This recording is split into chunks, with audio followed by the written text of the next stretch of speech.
Squad review സീരീസിൽ നമ്മൾ ഇന്ന് സംസാരിക്കാൻ പോകുന്നത് മുംബൈ സിറ്റി എഫ് സിയെ പറ്റിയാണ്.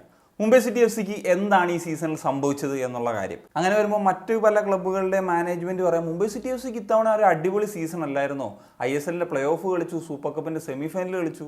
സമീപകാലത്തെ ഏറ്റവും മോശം സീസണുകളിലൊന്ന് തന്നെയായിരുന്നു മുംബൈ സിറ്റി എഫ് സിയെ സംബന്ധിച്ചിടത്തോളം. പ്രത്യേകിച്ച് കഴിഞ്ഞ തവണ ISL കപ്പ് വിൻ ചെയ്തിട്ടുള്ള ടീമാണ്. അതും പീറ്റർ കാക്കി എന്ന് പറയുന്ന പരിശീലകൻ ലാസ്റ്റ് സീസണിൽ എപ്പോഴാണ് ജോയിൻ ചെയ്തതെന്ന് അറിയാമല്ലോ, ഒരു മിഡ് ഒരു സമയത്താണ്. അതും അവരുടെ പരിശീലകൻ പോകുന്നു, പ്രധാന താരങ്ങൾ പോകുന്നു. ആ സാഹചര്യത്തിൽ വന്നിട്ട് കൂടി ഉള്ള ടീമിനെ വെച്ചിട്ട്, റിസോഴ്സ് വെച്ചിട്ട് മുന്നോട്ട് കൊണ്ടുപോകാൻ സാധിച്ചു. ഒരു പോയിന്റിൻ്റെ ഡിഫറൻസിൽ മാത്രമാണ് ലാസ്റ്റ് സീസണിൽ അവർക്ക് ഷീൽഡ് നഷ്ടപ്പെട്ടത്. ഷീൽഡ് നഷ്ടപ്പെട്ടതിൻ്റെ വിഷമം പ്ലേ ഓഫ് വിജയിച്ച് ISL കപ്പ് വിജയിച്ച് അങ്ങ് മാറ്റുകയും ചെയ്തു എന്നുള്ളത്. ഈ സീസണിലേക്ക് വരുമ്പോഴത്തേക്കും പ്ലേ ഓഫ് കളിച്ചു, ശരിയാണ്. പക്ഷേ 6ാം സ്ഥാനത്താണ് അവർ ഫിനിഷ് ചെയ്തത്. മാത്രമല്ല, ഇത്ര ഗതികെട്ട രീതിയിലാണ് അവർ പ്ലേ ഓഫ് കളിച്ചതെന്ന് അറിയണമെങ്കിൽ അവർ ലീഗിൽ അവസാനത്തെ 5 മത്സരത്തിൽ ആകപ്പാട് ഒരു മത്സരം മാത്രമാണ് വിജയിച്ചത്.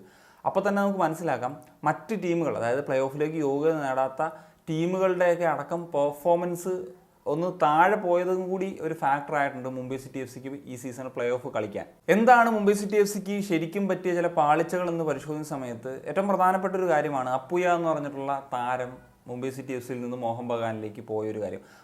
അപ്പുയയ്ക്ക് പകരക്കാരനെ സത്യം പറഞ്ഞു കഴിഞ്ഞാൽ മുംബൈ സിറ്റി എഫ് സിക്ക് കണ്ടെത്താൻ കഴിഞ്ഞിട്ടില്ല എന്നുള്ളതൊരു വസ്തുത തന്നെയാണ്. അപ്പം ബ്രാൻഡിനെ പോലത്തെ ഒരു താരം വന്നു, ഒരു നാഷണൽ ടീം പ്ലെയറൊക്കെ. പക്ഷേ ഒരു കാര്യം നമ്മൾ പരിശോധിക്കേണ്ടതുണ്ട്, രണ്ടുപേരും 2 പൊസിഷനിൽ കളിക്കുന്ന പ്ലെയേഴ്സാണ്. രണ്ടുപേരുടെ ഏജ്, രണ്ടുപേരുടെ നിലവിലെ ഫോം, ഇതൊക്കെ ഒരു ഫാക്ടറാണ്. അപ്പം അവിടെ ഒരു ഇപ്പം ഫോറിനർ വെച്ച് കളിപ്പിച്ചപ്പം ബ്രാൻഡിനെ അറ്റാക്കിംഗ് മിഡിൽ കളിപ്പിക്കാമെന്ന് വെച്ച് കഴിഞ്ഞാലും ഇപ്പം ലാസ്റ്റ് സീസണിൽ നൊഗ്വേറയാണ് കുറച്ചും കൂടി ഒരു ക്രിയേറ്റീവ് പാർട്ട് എടുത്തിരുന്നത്. നൊഗ്വേറ എത്രത്തോളം ഒരു ഇമ്പാക്റ്റ് മുംബൈ സിറ്റി എഫ് സിയിൽ ഉണ്ടാക്കിയിരുന്ന താരമാണ് എന്നുള്ള കാര്യം നമുക്ക് പ്രത്യേകിച്ച് പറയേണ്ട ഒരു കാര്യം തന്നെ ഇല്ലല്ലോ. അപ്പം ആ സാഹചര്യത്തിൽ ബ്രാൻഡിന് ഈ സീസണിൽ വന്നിട്ട് ആകപ്പാട് 2 അസിസ്റ്റ് മാത്രമാണ് മുംബൈ സിറ്റി എഫ് സിക്ക് വേണ്ടി കോൺട്രിബ്യൂട്ട് ചെയ്യാനായിട്ട് സാധിച്ചിട്ടുള്ളത്. പിന്നെ സ്കോറേഴ്സിൻ്റെ കാര്യം എടുക്കുന്ന സമയത്ത് ഇപ്പോൾ ലാസ്റ്റ് സീസണിൽ ഡയാസ് 10 ഗോളുകൾ അടിച്ചു, ഈ സീസണിൽ കരളിസ് എന്ന് പറഞ്ഞിട്ടുള്ള താരം വന്ന് 10 ഗോളുകളൊക്കെ അടിച്ചു, ശരിയാണ്. പക്ഷേ മറ്റ് താരങ്ങളുടെ ഗോൾ ഒരു വരൾച്ച ഈ സീസണിൽ നമുക്ക് കാണാൻ സാധിച്ചു എന്നുള്ളതാണ്. കാരണം കഴിഞ്ഞ സീസണിൽ ഡയാസ് മാത്രമല്ല, ചാങ്ദേയും 10 ഗോളുകൾ അടിച്ചിട്ടുണ്ട്, അതുപോലെ വിക്രം പ്രതാപ് 8 ഗോളുകൾ അടിച്ചിട്ടുണ്ട്, ബിബിൻ സിംഗ് 4 ഗോളുകൾ അടിച്ചിട്ടുണ്ട് കുറഞ്ഞ സമയത്ത്. പക്ഷേ ഈ സീസണിലേക്ക് വരുമ്പോഴത്തേക്കും കരളിസ് അല്ലാണ്ട് ഒരു സ്കോറർ, ഇപ്പം ചാങ്ദേ 6 ഗോളുകൾ, അതിൽ പെനാൽറ്റി ഗോളുകൾക്ക് ഉൾപ്പെടെയാണ് കേട്ടോ. അതല്ലാണ്ട് പ്ലെയേഴ്സ്, ഇപ്പം നദാൻ ആണ് മറ്റൊരു പ്ലെയർ, അദ്ദേഹം ഒരു ഡിഫൻഡറാണ്, പലപ്പോഴും സെറ്റ് സിറ്റുവേഷൻസിൽ നിന്ന് അടിച്ച 3 ഗോളുകളാണ്. പിന്നെ താരങ്ങളൊക്കെ ഇപ്പം വിക്രം പ്രതാപ് ആണെങ്കിലും, ഇപ്പം ബ്രാൻഡൻ ആണെങ്കിലും, അല്ലെങ്കിൽ ബിബിനാണെങ്കിലും, ഇവർക്കൊന്നും കൂടുതൽ ഗോളുകളിലോട്ട് എത്താനായിട്ട് സാധിച്ചിട്ടില്ല, വിദേശ താരങ്ങളൊക്കെ അടക്കം എന്നുള്ളൊരു കാര്യമാണ്. അത് പറയുമ്പോൾ ലാസ്റ്റ് സീസണിൽ ലീഗ് സ്റ്റേജിൽ 42 ഗോൾ അടിച്ച ടീമാണ് മുംബൈ സിറ്റി എഫ് സി. ഈ സീസണിലേക്ക് വരുന്ന സമയത്ത് 29 ഗോൾ മാത്രമാണ് അടിച്ചിട്ടുള്ളത്. ലാസ്റ്റ് സീസണിൽ 19 ഗോൾ മാത്രമാണ് കൺസീഡ് ചെയ്തിട്ടുള്ളത്. ഈ സീസണിൽ അത് 28 കൂടി.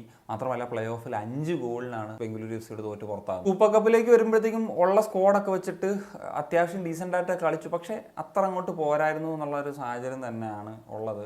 അപ്പോൾ ആദ്യത്തെ മത്സരത്തിൽ ചെന്നൈയിനെതിരെയൊക്കെ ഒരു അത്രയും ഗോളൊക്കെ അടിച്ച് ജയിക്കാൻ സാധിച്ചു. പക്ഷേ മൊത്തത്തിൽ എവിടെയൊക്കെ തകരാറുണ്ട്. പ്രത്യേകിച്ച് പറഞ്ഞ പോലെ മിഡ്ഫീൽഡ് ഭയങ്കര ക്രൗഡഡാണ്, പക്ഷേ ആവശ്യമായിട്ടുള്ള പൊസിഷനിൽ കളിക്കാനായിട്ടുള്ള ഒരു പ്ലെയർ ഇല്ല എന്നുള്ളതാണ്. അതുപോലെ ആകാശ് മിശ്ര എന്ന് പറഞ്ഞിട്ടുള്ള പ്രധാനപ്പെട്ട താരത്തിൻ്റെ ഒരു ഇഞ്ചുറി തീർച്ചയായിട്ടും ഒരു ബാക്ക് ഫെയർ ചെയ്തിട്ടുള്ള ഒരു ഫാക്ടർ തന്നെയാണ്. അതുപോലെ ഗോൾ കീപ്പേഴ്സിൻ്റെ കാര്യം എടുക്കുന്ന സമയത്ത് ഇപ്പോൾ പ്യോബ ലച്ചൻബ ലാസ്റ്റ് സീസണിലൊക്കെ നല്ല പെർഫോമൻസ് നടത്തിയ താരം ഈ സീസണിൽ അദ്ദേഹത്തിൻ്റെ ഭാഗത്തു നിന്നുണ്ടായിട്ടുള്ള മിസ്റ്റേക്സ് ഒക്കെ നമ്മൾ കണ്ടിട്ടുള്ള കാഴ്ചയാണ്. എന്താണെങ്കിലും ഒരു വലിയ റീവാമ്പ് മുംബൈ സിറ്റി എഫ് സിയെ സംബന്ധിച്ചിടത്തോളം ആവശ്യമാണ്. സിറ്റി ഗ്രൂപ്പാണ് അത് ചെയ്യുക തന്നെ ചെയ്യുമെന്നുള്ള കാര്യത്തിൽ സംശയമൊന്നുമില്ല.